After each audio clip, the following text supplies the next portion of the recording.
Okay, we are back to talk about Silo, Season 2, Episode 9, titled The Safeguard. This episode was written by Jessica Blair, directed by Amber Templemore. Episode 9 opens with flashbacks of some mysterious people in Silo 17, tracking Juliet all the way back to when we first saw her enter in Episode 1.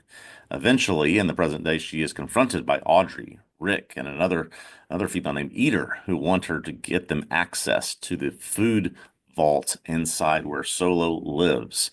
After discovering more things related to a boy named Jimmy Conway, Juliet realizes that that is Solo's real name and that he was the head of IT's son and not actually his shadow.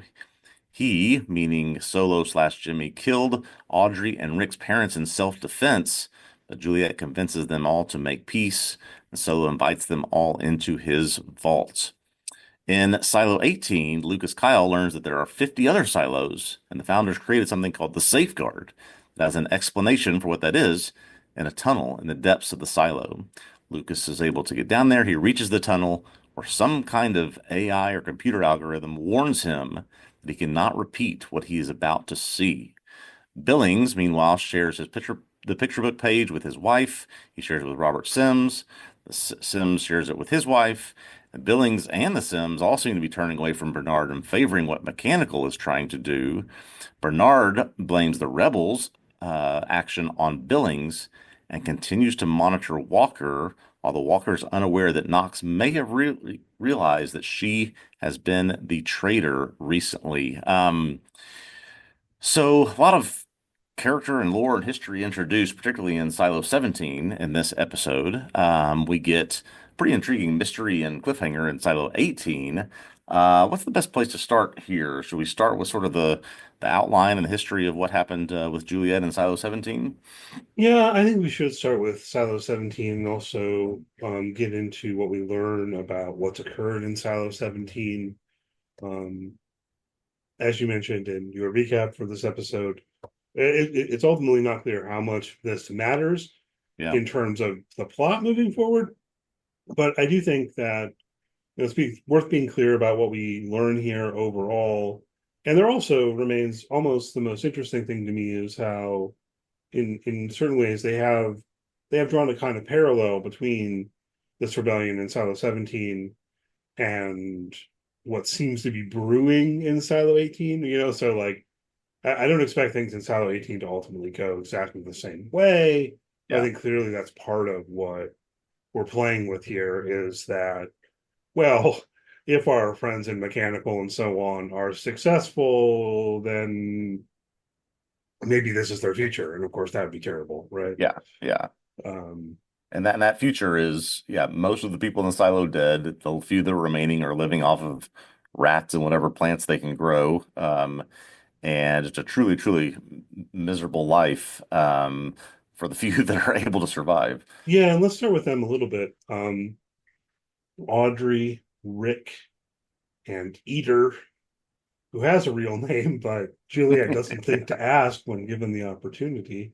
Nope, that's Um, quite impolite of Juliet in that moment to not ask. yeah, and then there's another younger kid, right? And then there's a baby, and so whether we'll see these people after this episode, I don't know. I mean, well, obviously we might see them some next week, but whether we'll see them in Yeah. further seasons is more of a question. The episode starts here showing us the events that we've seen in Silo 17, but from their perspective instead of Juliet's. Well, it was kind of, I don't know, cinematically interesting, but I don't know that Hmm. we really needed it. Um, I Yeah. guess what do you think about these characters? Let's start there. Yeah, I think it was interesting to see their perspective along the way. We sort of laid a little bit of groundwork. I saw one piece of commentary that said it reminded them of Lost, how Lost used to introduce characters and show some things from their perspective, and before you weave them into the program. But um, I guess I understand what it is that they're trying to do. They are, I guess, after all of these years, they are struggling to find food. They are struggling to stay alive. And so they think that they are owed some kind of recompense and deserve to be into the vault where Solo is to get access to his food and whatever it is that he is storing there. I I found them to be, I don't know, just sort of serving a certain purpose or a certain role in this episode without, I guess maybe just telling us what their backstory was and not showing or us learning too much more about it. I just wasn't that compelled by wanting to be on their side at all. Yeah, agreed. I feel like ideally this first section, 10 minutes or so, maybe even, but if it's from their perspective, would have made us care about them, would have invested us in these characters. Um, well, look, that's a tall order if you want to do this briefly in like the cold open of an episode or whatever, Yeah. right? And it's a tall order for the actors and all of that. I get that, but it didn't really quite do that for me and left me in a way throughout the entire episode. Yeah, I don't really care about them very much. Other than, I mean, like, yeah, they're human beings, you know. Yeah, yeah.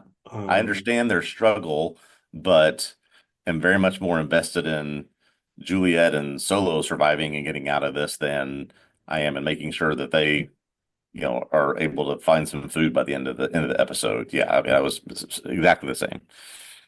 so I think that's a little bit unfortunate. Again, it would Yeah. be maybe, one of those things where in the books it's more effective. Like I think you could do it in the TV series, but again, just understand that it's a pretty tall order to just like immediately invest us in people we've never seen before in Yeah. even the course of one episode. And I think that we learn that they've experienced a lot of trauma, a lot of loss, and a lot of, real heartbreak in their time in the silo growing up. And maybe even show us some of that, help us understand what it is they've exactly gone through, as opposed to just we hear a little bit about their story, and later on in the episode we see a couple of decrepit corpses in the vault. That's really all that we're left with emotionally with these characters. yeah, maybe almost seeing more of their struggle to survive throughout time would have helped. Hmm. I mean, I don't know how much time I wanted the show to spend on Yeah. this, so that's the other thing. But maybe it would have helped on this front a little bit to do so. I also find myself continuing to feel like I don't know how plausible this is. So, all right, what are we being told?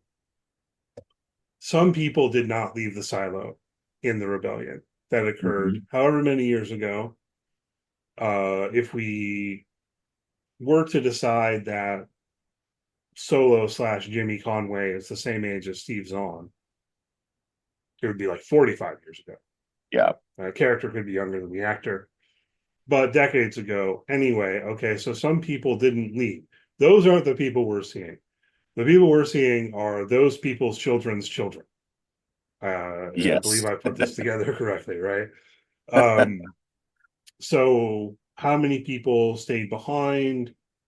Seems like not that many, a couple of families, or we were starting to talk a little bit about the possibility that maybe everyone who was left behind was a child, right? Like maybe the oldest anyone was a teenager. Eater says her mom was just a baby. Yep. So, I think that could make sense. Like maybe it's in parallel with what happens to Jimmy Conway, being protected by his father from what we see. But then how do they survive? They've got like a little hydroponic garden kind of thing going, and Eater talks Yeah. about eating rats, but Yeah. There had to have been, which we guess we are led to believe, Chase and Tess. There were at least a couple of adults that were able to be around this group of children that were there. Those children have begat other children now. Eater seems to be the youngest of the grown children, I guess I should say. But yeah, I mean, as far as we can tell, there were very, very few that remained behind or that survived the rebellion inside the silo. Some children resulted of that. Those children have grown up. They've had at least one or two kids of their own. And now it's just, I mean, they're down to the bare minimum of what remains there. This, like you said, this small garden and whatever rats have existed in this time. Yeah. So I guess we just have to accept that. We don't really have a choice. We could complain about it. Yeah. I don't feel like that's super fruitful either. Um, the details we do get. So Chase and Tess, I think is her name. Hmm. They There's almost more here than we need because there's weird stuff about. Eater says something like that they. It sounds like they each had a spouse or partner who died and then they got together. Maybe that's all there just to avoid the incest possibility, I guess. Um, so Yeah. Tess is one of their kids, Rick is the other. Now they're a couple, they have a baby. No prospects to avoid incest for future generations, but Yeah. Yeah, you are out of luck if you want to keep surviving. I well, I guess suppose Eater, we still got okay, yeah, but I suppose Rick and Eater can start another line of children's I'm sorry, we're going too much into the worry about incest here. Um, I'm guessing that Chase and Tess, who we don't see other than as corpses, were maybe teenagers or something when the rebellion happened, but maybe not. Maybe they were younger. We don't know those level of details, but sometime between now and then, well, once they were adults, Hmm. they set about trying to get into the vault after food. Yep. Um, and the numbers on the blackboard in the classroom were them keeping records of what I think 6-digit combinations they had tried. The setup is you can try 3 times a day, and then you have to wait a day to try more. Hmm. But eventually they got in. And by that point, Solo was an adult, right? And he says he left his gun by the door like an idiot, and they shot him in his sleep, at which point, of course, he woke up. Then he locked them in the food vault by breaking off the handle and killed them. Well, they died. He let them suffocate in there. Yep. Yep. That is And the implication that he could have saved them. He left them in a room. They apparently had plenty of food, but they had no air. So eventually, over some period of time, they did die, and he just left their corpses there. I guess he's moved them out no, somewhere he else. moved their Away corpses from, outside the vault. He took yeah, clearly he did that because their corpses yeah. outside the vault. So, Audrey wants to kill him, but once this all comes to light, I mean, we're just kind of running through the facts of it, but I did find these scenes to be effective, um, emotionally, Hmm. with Juliet piecing it together and then talking to. So I want to keep calling him Solo, but Solo about being Jimmy and him recounting what had Yeah, happened. I would say yes. Emotionally, that certainly did work. Just so Jimmy having to face the reality that he's not the person he kept telling Juliet that he was, that he's done some awful things. One might argue that he was forced to do those awful things, but he was just a kid who was probably locked up in a vault and told to not open it, as Juliet believes and is likely right, that it was just to save himself. The parents just wanted to save him. Um, yeah, having to finally confront that, I think that did really work emotionally, especially since what we've seen from him and heard from him in the past 9 episodes. Yeah, so that was really good. And then, so he ultimately gives in and says, okay, I will let everyone in. They have a baby, I will let people in and give them access to the food. He gives them all ice cream and plays some Monster Mash, which I don't know if that's what I would choose You got to for pick a better song. first experience of you've never heard music? Check out the Right. Monster Mash. But bear in mind, he's been in that vault alone since he was 12 years old. He is mentally speaking, still like a teenager or preteen or whatever, basically. Another touching moment because Juliet found Russell's suit. She Mm. could have just left at that point. She decided not to. Um, Solo realizes that, so they have a nice moment where he puts his hand on her shoulder and all of that. Um, so let's see, there's something else I do want to piece together here, but maybe first, let's approach the question. Do All right, so Juliet's got her suit. She wants to go back to Silo 18. That's what she's been wanting all season long. Now there are two suits. Previously, of course, Eater did express a desire to leave because the others are mean to her.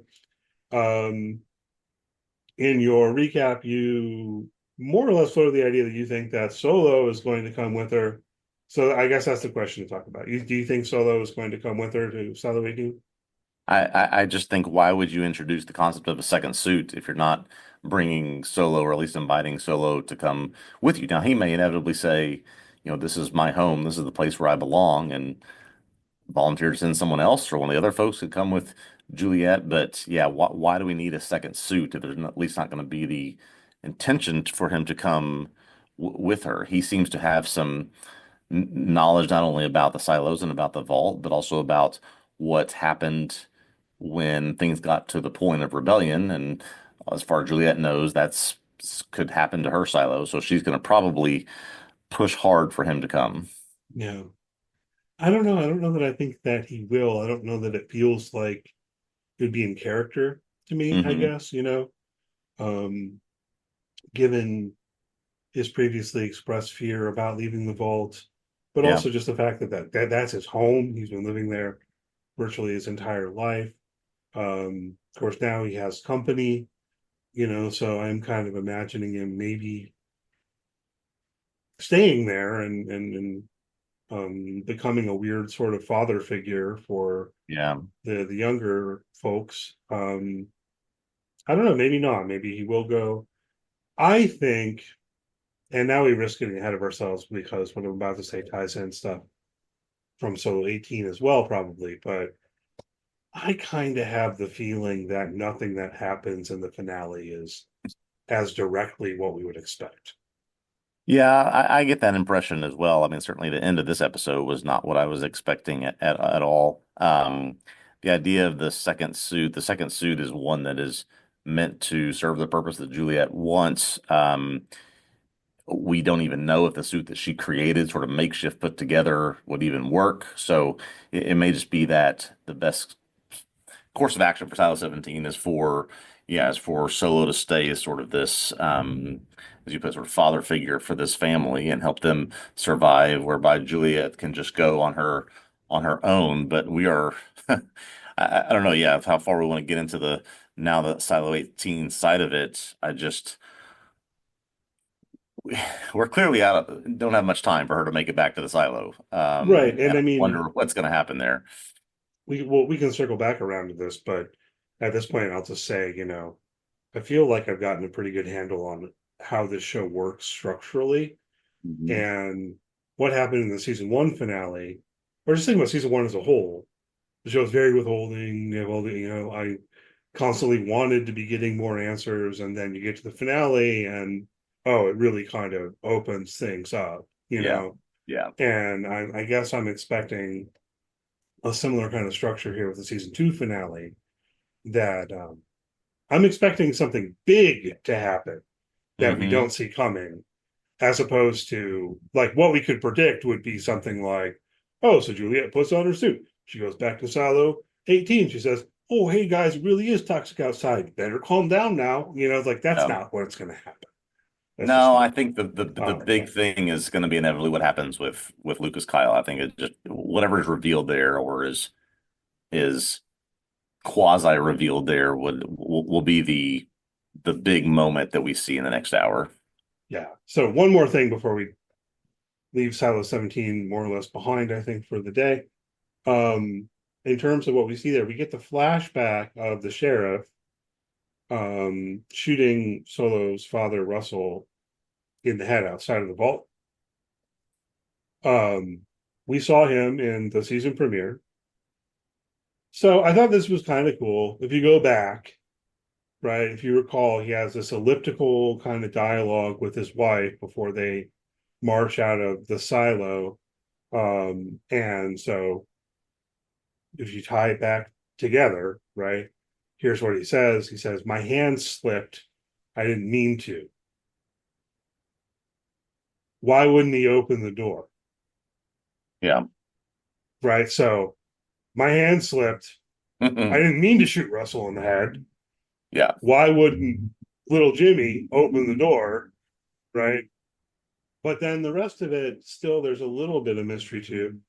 Do you think Russell was lying? Lying about what?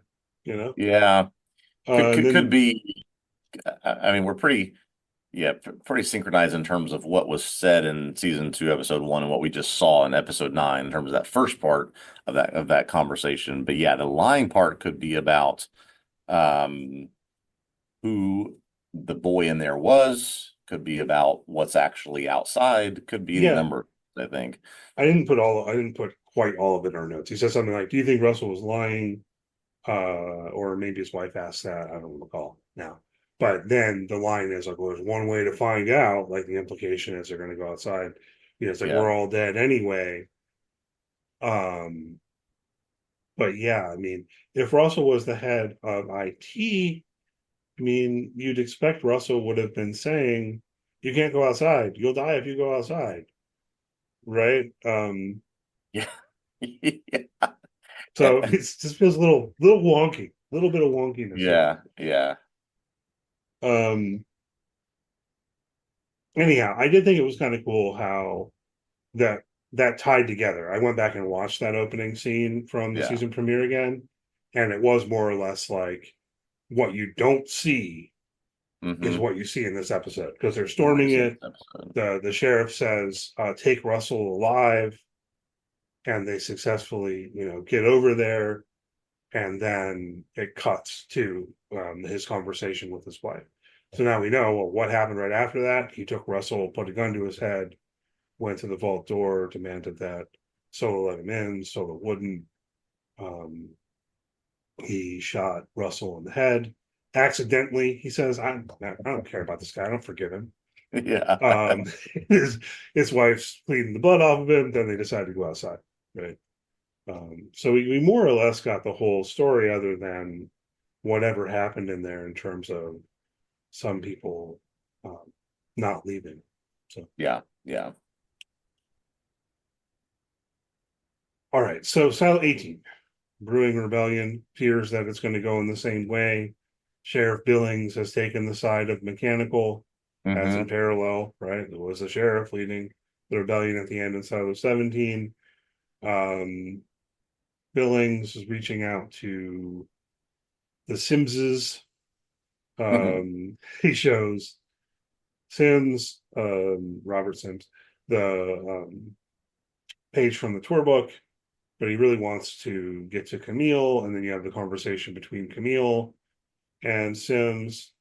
Um, all of that's interesting, and then also this question of whether Knox has figured out Walker is the traitor.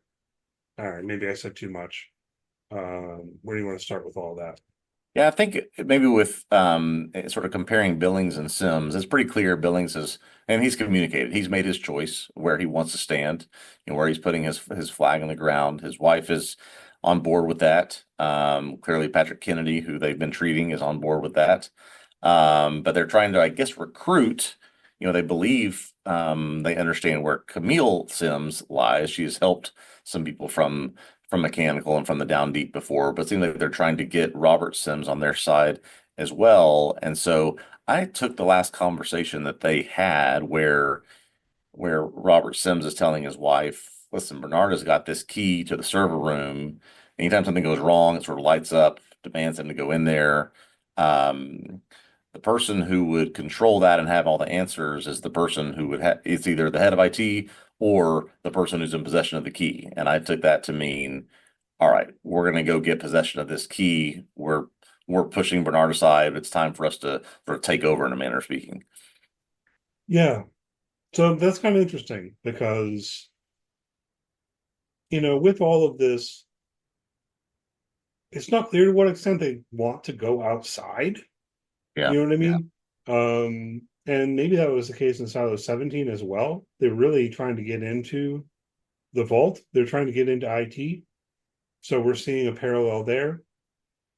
From what we know about Sims, you know, could well see some potential for Sims now to align with the rebels in mechanical, and Hmm. their goal is to take out Bernard. Basically, I'm worried about Bernard's future. I think that Bernard Yeah, might be in trouble. he certainly is in trouble. He has very, very few allies left, if any. To the point that you were talking about earlier, there will be something that comes that surprises us, something that comes that is shocking, something that comes that is a big cliffhanger. But I mean, I don't know about you. It seems pretty clear to me that there's going to be some kind of big confrontation in the finale. There's going to be something between Bernard and Amundsen and the Raiders and the people trying to bust through this barricade and get the truth known for themselves. They're going to bust open the vault. They're going to learn some things. They're going to, but still try to get outside. And at that moment, that's when Juliet shows up and says, "No, wait, you can't go out." This was, they were telling the truth all along. That seems pretty clear to me that that's the path that seems like will happen. Again, I think the more interesting thing might end up being not what's happening up top, but what's happening way down below, which is totally new territory for us. I do think that there's a big confrontation coming. I do think Bernard may not be long for this world. We'll see if he's around after the finale. Yeah, I mean it's weird because like I don't know. Do you really have a lot of sympathy for Bernard? Yeah, But I like Tim Robbins. yeah, yeah, I exactly. want him to die. I want Tim Robbins. He beat on the show because I like Tim Robbins. Um, Bernard spends most of the episode just sitting there watching the surveillance footage of Walker. I do think it's worth mentioning that Lucas tries to come and talk to him again, Hmm. right? Because the first time he says, "Oh, I cracked part of the code. It says there are 50 silos," and Bernard's like, "Everyone knows that. Yeah. You know, I haven't told you yet, but Right. all ITs and all shadows know that, except for you, because I haven't bothered to tell Yeah. you yet." But then when he tries to find, I mean, I thought it was worth noting that he does try to find Bernard again, and he doesn't, and that seems a little bit pivotal in my read in terms of what Lucas does, because he decides, okay, then I'm going to go figure this out on my own. Yeah, I'm going to exactly. stash the pack with my mom and go down there on my own. So I feel like in that moment, we also are somewhat seeing Lucas turn against Bernard. And it could have maybe gone another way if Bernard had just been available at the right Yeah. time. If Bernard had been available, if Amundsen had said, "Okay, yeah, you got something important, I'll take you to him. Yes, we can interrupt him." If Bernard wasn't spending all of his time just watching Walker to see if any information comes out of that room, yeah, I think this could have gone a different direction. He was trying because of clearly the freedom he was given by Bernard to be somewhat loyal, but when it doesn't seem like Bernard is being loyal to him, and when he comes up with the information, he's like, "Well, I don't know, just keep going, keep finding, keep looking." I think Lucas is just like to what you said. All right, I'm just going to go do this on my own. I'm going to get the information. I'll be the one with the with what I need. Then we'll see, sort of who's not who's in charge here, but yeah, what are we going to do with what we're about to find out? Yeah, and maybe at that point he's still thinking he'll report back to Bernard. Yeah. Um, let's tie one more thing in here before we return to Lucas, which is still on the Bernard's in trouble angle. I think from reading your recap article that we're agreed here that we both think that Knox has figured out that Walker is a traitor. Yes? Yeah, it was from 2 episodes ago where he's really trying to ponder who would have had the ability to communicate to people above the barricade what was going to happen in supply when they were going to go and raid that place and get some of the resources that they needed. He's trying to he goes through some of the options and thinks about how none of them would have worked, and then it's almost like something clicks that, oh wait, I mean literally saw Walker go up there at the request of Bernard to fix something. We know that she has this incentive of what she wants with Carla, and he's just in my opinion, he's put two and two together and figured it out. Yeah, I'm just doing. I think we're reading facial expressions and intonations and the like, right? Yeah. Because what happens here is he comes to Walker's workshop and tells Walker, I, "Excuse me, I figured out who the traitor is, And I mean, I don't know. It's possible that I'm reading into this too much because I half expect him to say, "As Yeah. JQs." Um, but it felt like that still to me in terms of his inflection and his facial expression. Although what he goes on to say is, "It's Teddy's mother" or something like that, right? Yeah. Um, and then we cut to Bernard watching, and Bernard smiles, right?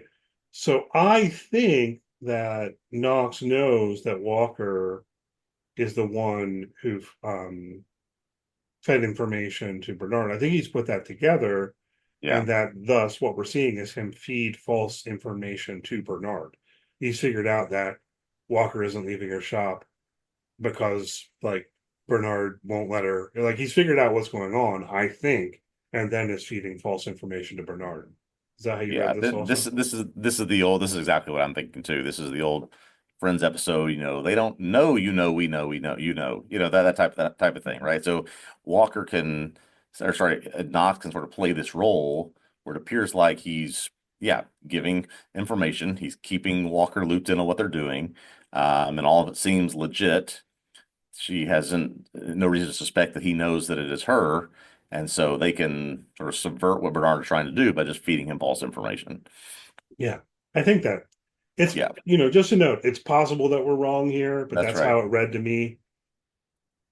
It's possible that Knox really does think it's Teddy's mom or something like that, and we're reading this wrong, but I'm pretty sure.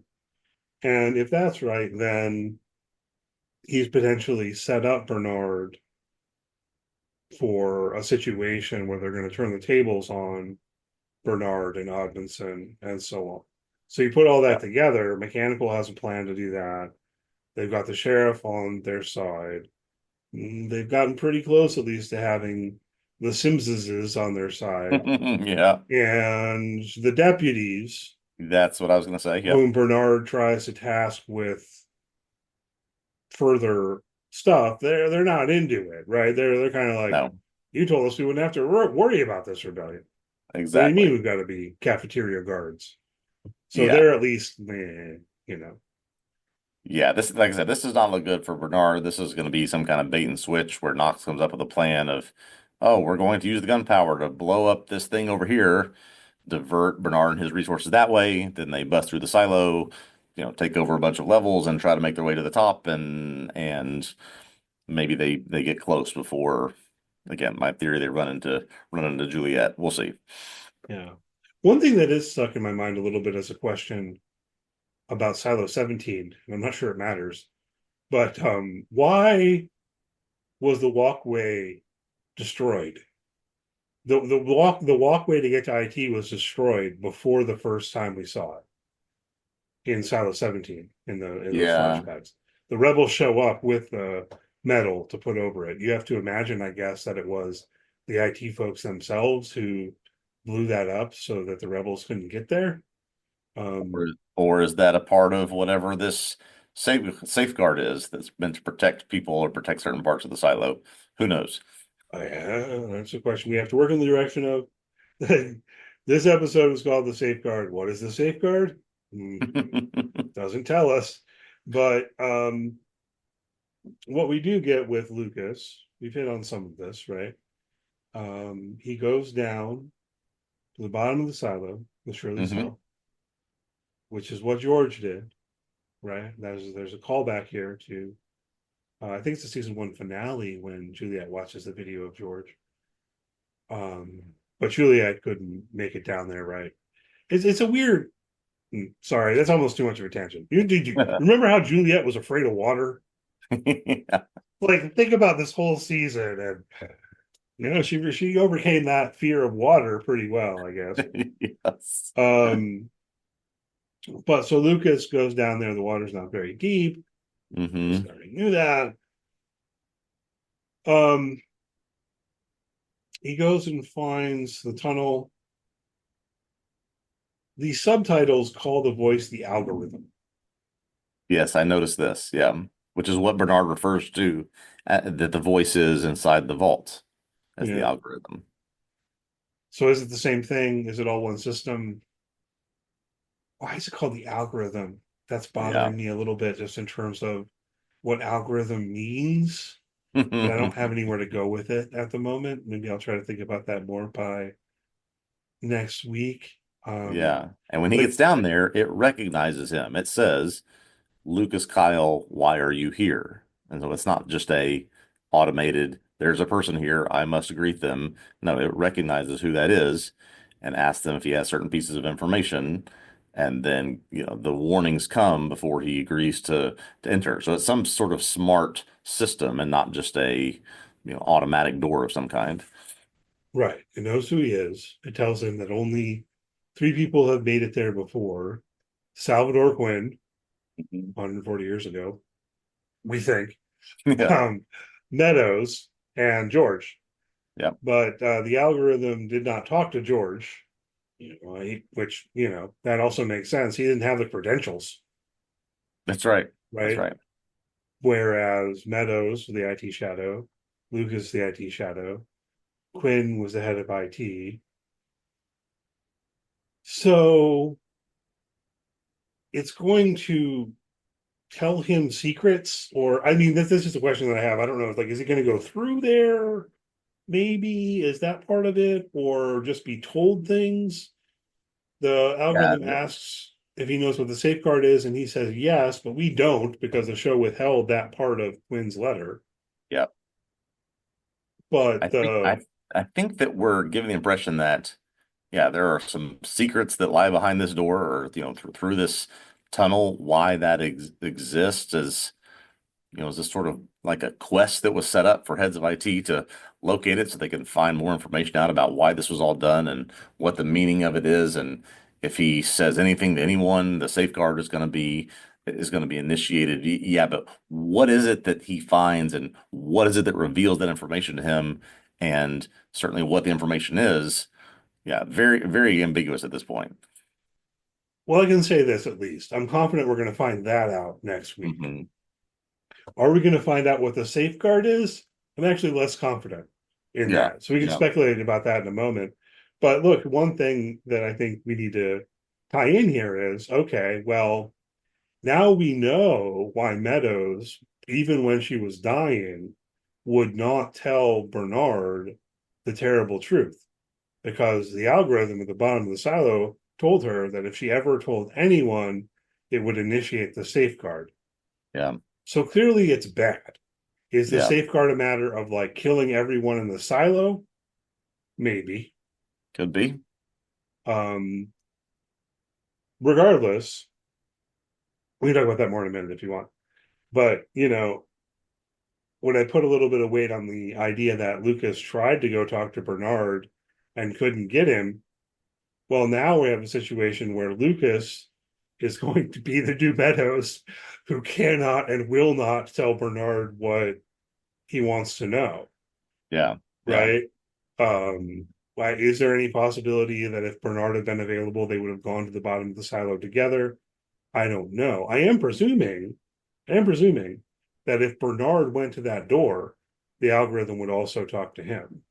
Absolutely. Yeah, I certainly think that that's the case. I mean, it doesn't seem to play any sort of judgment or morality police of, are you a good head of IT? Are you a bad head of IT? Are you doing what you're supposed to do? It just recognizes whether that person has the proper identification or their proper authority and is revealing or willing to reveal its knowledge and its secrets to the person who's there. Yeah, I do think it would have told Bernard the same thing.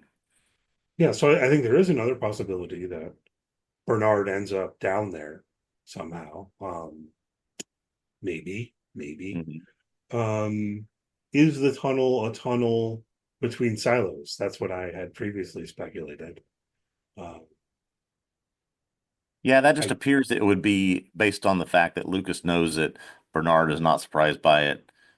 We know it and have seen some of the schematics that show a potential connection. That would seem to be a real letdown if that's all that it is. Is here you have passage to another silo by going through here. I hope that that's not all that it is. well, I don't think that's all we're going to find out. I just don't know. It'll be interesting to see whether the terrible truth is a matter of going through the tunnel or if we're on the cusp of an exposition dump from the algorithm. This is like the one time you'll hear me say this. I'm on board for the exposition dump. Yeah. So because You, we've had none of it this season yeah, and we just need something. yeah, you've set it up. You've set it up through the plot to where now you've got this, AI that Yeah. knows things that it can tell Lucas. It flows well enough. Give as much exposition, as much explanation as you want to in the season 2 finale through the algorithm, right? But we'll see. I hope we find out what the safeguard is. Do you have any further thoughts on that, or speculations about what the safeguard might be? The only thing I can think is something that would keep the silos and founders secrets secret. So something where if people are able to or on the brink of being able to escape or going to or have the opportunity to break through or communicate somehow that it can, or in the sense of a rebellion where whatever's being done there is at risk of being eliminated, it could just wipe everyone out and they can, whoever's in charge of this whole thing can repopulate the silo with new people or, it's something that does that. I mean, what is a safeguard other than something that's put in place to make sure something doesn't fail? Um, Exactly. and so Yeah. that's just all I can think that it could be is just a complete elimination of the people there that are putting their system at risk.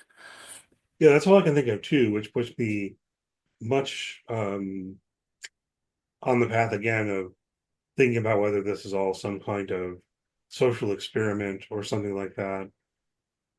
Maybe it's not. Well, it is Yeah. toxic outside, but maybe it's not toxic outside everywhere. Yeah. Maybe it's only toxic outside because of this dust that the true powers that be in the world keep pumping into this area.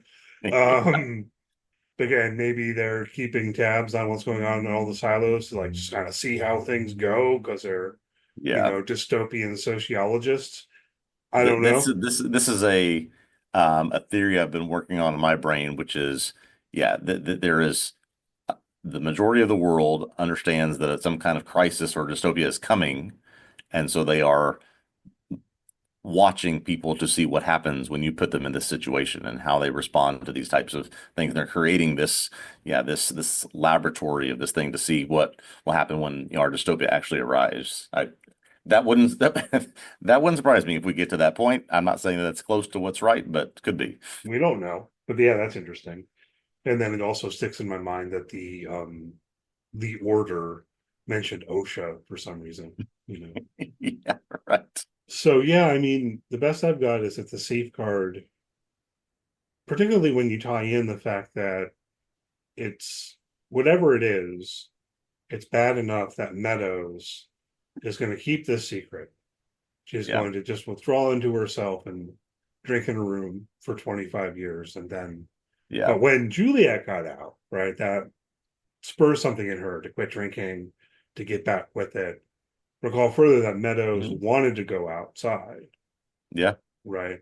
Why? Well, I guess we now know that Meadows knew that there were other silos, as yes, did Bernard, you know.